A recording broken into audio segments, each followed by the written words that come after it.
Assalamualaikum warahmatullahi wabarakatuh. Salam sejahtera untuk kita semua. Yang saya hormati Bapak Jarod Ribowo Santoso selaku dosen pengampu mata kuliah perpajakan.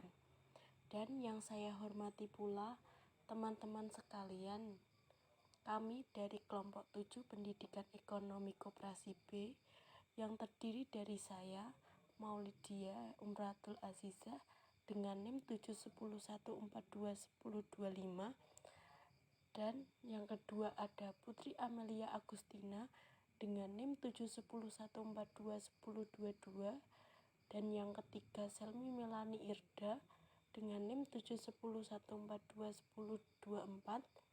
Lalu ada Ulia Hidayatus Solihah dengan NIM 710142137, dan yang kelima dan terakhir adalah Rama Nurbagus Kencana dengan NIM 71014211151. Dalam video presentasi kali ini, kami akan menjelaskan mengenai cara menghitung PPh 21 pegawai tetap. Pertama-tama kita akan membahas mengenai PPh pasal 21.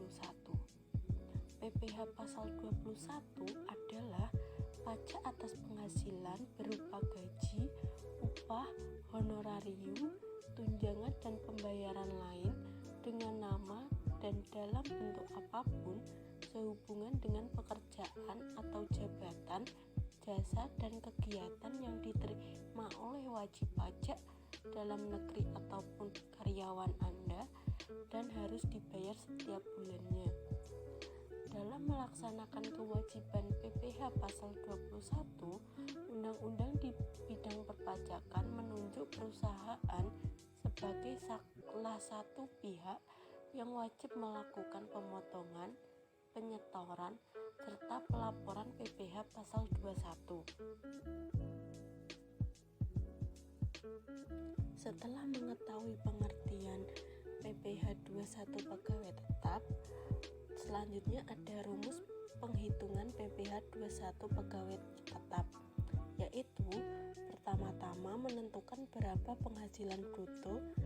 Penghasilan tersebut berasal dari gaji, tunjangan, premi, asuransi, dibayar pemberi kerja, lalu dikurangi dengan iuran jabatan dan iuran pensiunan yang dibayar pegawai. Dari pengurangan tersebut, ketemu yang namanya penghasilan neto, baik setahun atau disetahunkan. Penghasilan neto tersebut dikurangi dengan PTKP atau penghasilan tidak kena pajak. Dari pengurangan tersebut juga menghasilkan hasil, yaitu penghasilan kena pajak. Lalu penghasilan kena pajak tersebut dikenakan tarif pasal 17.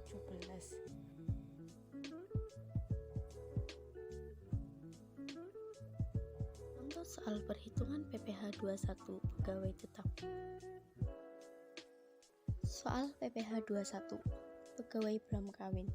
Budi merupakan seorang pegawai yang masih lajang dengan memiliki gaji pokok dan tunjangan tetap sebesar 5 juta rupiah, peserta BPJS Ketenagakerjaan yang meliputi iuran pensiun sebesar 1%, iuran jaminan hari tua sebesar 2%, dan BPJS Kesehatan meliputi tunjangan BPJS sebesar 4%, tunjangan CKK sebesar 0,24%, dan tunjangan CKM sebesar 0,30%.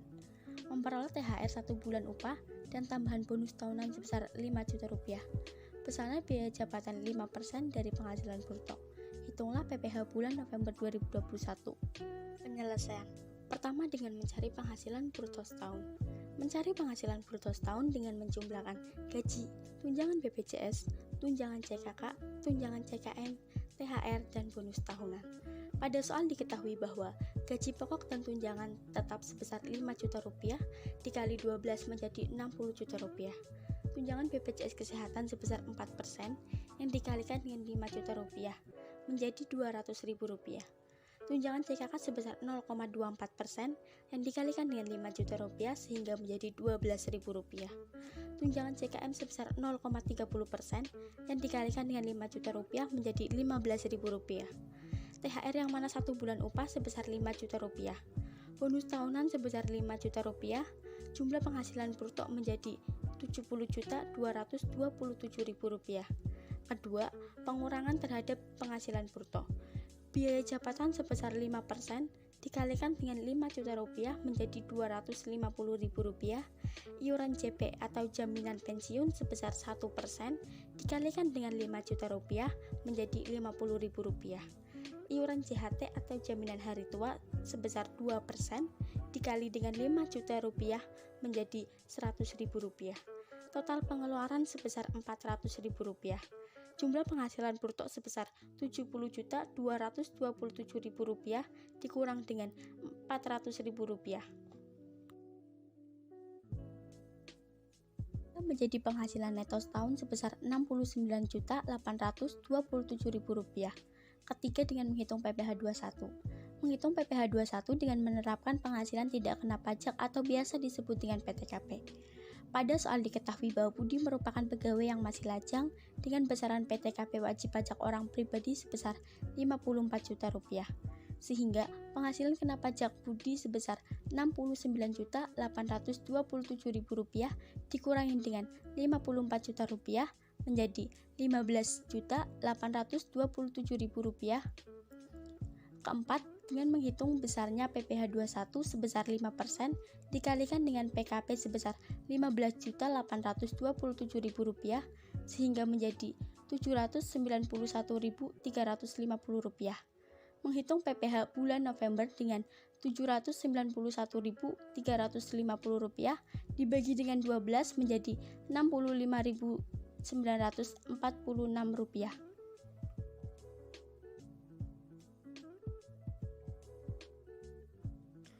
Contoh soal PPh 21 pegawai sudah kawin. Ardi pada tahun 2016 bekerja pada perusahaan PT Gelora Jaya dengan memperoleh gaji sebulan sebesar Rp5.750.000 dan membayar iuran pensiun sebesar Rp200.000. Ardi menikah tetapi belum mempunyai anak. Pada bulan Januari, penghasilan Ardi dari PT Gelora Jaya hanya dari gaji. Hitunglah PPh 21 bulan Januari Ardi. Untuk langkah penyelesaiannya, kita harus mengetahui penghasilan bruto saudara Ardi. Ardi memiliki penghasilan sebulan sebesar Rp5.750.000. Untuk mencari penghasilan neto sebulan, maka gaji dikurangi dengan biaya jabatan dan iuran pensiun. Untuk biaya jabatan sendiri memiliki rumus 5% dikalikan dengan gaji tersebut. Maka 5% dikalikan dengan Rp5.750.000 menghasilkan Rp287.500 dan ditambah dengan iuran pensiun sebesar Rp200.000 menghasilkan sebesar Rp487.500, sehingga gaji dikurangi biaya jabatan dan iuran pensiun menghasilkan Rp5.262.500. Karena hasil tersebut masih penghasilan neto sebulan, maka kita harus menyetahunkan penghasilan neto tersebut. Maka dengan cara dikalikan dengan 12, maka dapat hasil sebesar Rp63.150.000. PTKP setahun untuk wajib pajak sendiri sebesar Rp54 juta dan tambahan karena telah menikah sebesar Rp4.500.000, maka dijumlahkan sebesar Rp58.500.000. Sehingga untuk mencari penghasilan kena pajak setahun yaitu penghasilan neto setahun dikurangi dengan PTKP setahun menghasilkan Rp4.650.000. Untuk langkah selanjutnya, kita mencari PPh 21 terutang dengan rumus 5% dikalikan dengan penghasilan kena pajak setahun, maka 5% dikalikan dengan Rp4.650.000 menghasilkan Rp232.500. PPh pasal 21 bulan Januari, yaitu dengan cara Rp232.500 dibagikan dengan 12, maka mendapatkan hasil sebesar Rp19.375.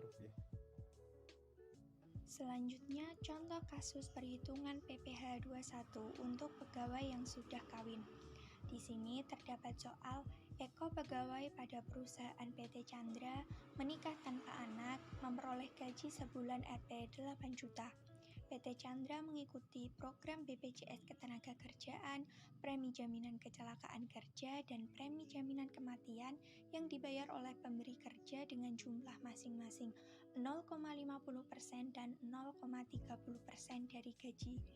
PT Chandra menanggung iuran jaminan hari tua setiap bulan sebesar 3,70% dari gaji, sedangkan Eko membayar iuran jaminan hari tua sebesar 2% dari gaji setiap bulan. Di samping itu, PT Chandra juga mengikuti program pensiun untuk pegawainya. PT Chandra membayar iuran pensiun untuk Eko ke dana pensiun, yang pendiriannya telah disahkan oleh Menteri Keuangan setiap bulan sebesar Rp 200.000. Sedangkan Eko membayar iuran pensiun sebesar Rp 100.000. Eko hanya menerima pembayaran berupa gaji. Hitunglah PPh bulan Januari tahun 2021. Penyelesaian untuk kasus ini yaitu yang pertama, kita harus mencari terlebih dahulu penghasilan bruto yang diterima Eko pada periode yang bersangkutan dengan cara menambahkan gaji yang diperoleh sebesar 8 juta ditambahkan dengan premi yang dibayarkan oleh PT Chandra. Yang pertama, terdapat premi jaminan kecelakaan kerja 0,50% dari gaji yang hasilnya 40.000 dan juga premi jaminan kematian 0,30% yang hasilnya sebesar 24.000. Dari penjumlahan gaji dan beberapa premi tersebut menghasilkan penghasilan bruto sebesar Rp8.064.000. Langkah selanjutnya yaitu menghitung pengurang dari penghasilan bruto tersebut. Karena Eko merupakan seorang pegawai di PT Chandra, maka Eko dikenakan biaya jabatan sesuai dengan peraturan yang telah ditetapkan. Tarif biaya jabatan untuk Eko sebesar 5% dari penghasilan bruto, maka hasilnya adalah Rp403.200. Kemudian, untuk iuran pensiun yang dibayarkan oleh Eko sebesar 100.000 dan iuran jaminan hari tua yang dibayar oleh Eko sebesar 2% dari gaji, maka hasilnya 160.000. Maka hasil pengurangnya sebesar 663.200. Selanjutnya, menghitung penghasilan neto per bulan yang dihitung dari penghasilan bruto dikurangi dengan pengurang. Seperti yang telah kita tahu tadi, penghasilan brutonya sebesar 8.064.000 dikurangi dengan pengurangnya yaitu 663.200, maka hasilnya adalah 7.400.800. Lalu hasil tersebut dikalikan 12, maka menghasilkan penghasilan neto dalam setahun. Selanjutnya, untuk menghitung PTKP Eko dalam setahun, dalam soal tadi dijelaskan bahwa Eko telah menikah tapi belum mempunyai anak.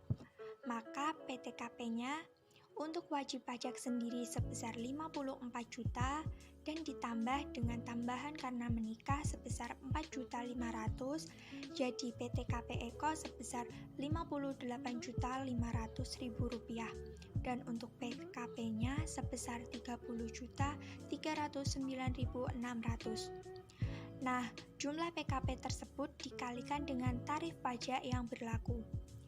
Karena jumlah PKP di bawah dari 60 juta, maka untuk jumlah PPh 21 terutang Eko dikenakan tarif 5% dari PKP, yaitu 5% dikalikan dengan 30.309.600, yang hasilnya adalah 1.515.450.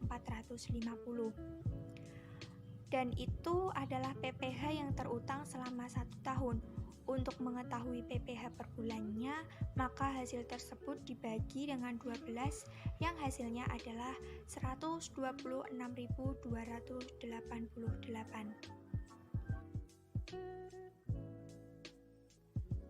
Untuk contoh soal selanjutnya yaitu ada contoh soal mengenai pegawai yang sudah kawin dan mempunyai anak. Di sini ada Tuan A yang merupakan karyawan PT Maju yang sudah menikah dan memiliki seorang anak. Pasangan dari Tuan A ini tidak berpenghasilan sendiri, Dan gaji pokok yang didapatkan oleh Tuan A per bulannya yaitu sebesar 10 juta rupiah. Dan berapa besaran PPh yang harus dibayar oleh Tuan A? Penyelesaiannya yaitu yang pertama, seperti yang kita ketahui bahwa gaji dari Tuan A per bulannya yaitu sebanyak 10 juta rupiah. Setelah itu ada pengurangan, di mana pengurangan dari Tuan A ini dari biaya jabatan dan iuran pensiunnya. Dari biaya jabatannya yaitu 5% dikali gaji, yaitu 5% dikali 10 juta, hasilnya Rp500.000, dan pengurangan selanjutnya dari iuran pensiun sebesar 1% dikali 10 juta, hasilnya Rp100.000.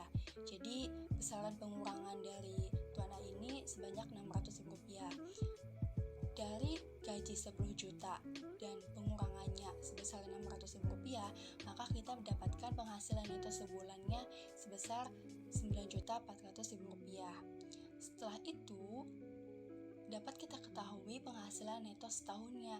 Karena penghasilan neto sebulannya sebanyak Rp9.400.000, maka untuk setahunnya tinggal dikali 12 yang hasilnya Rp112.800.000. Setelah itu ada PTKP atau penghasilan tidak kena pajak berupa tanggungan yang berupa satu anak sebesar Rp63 juta.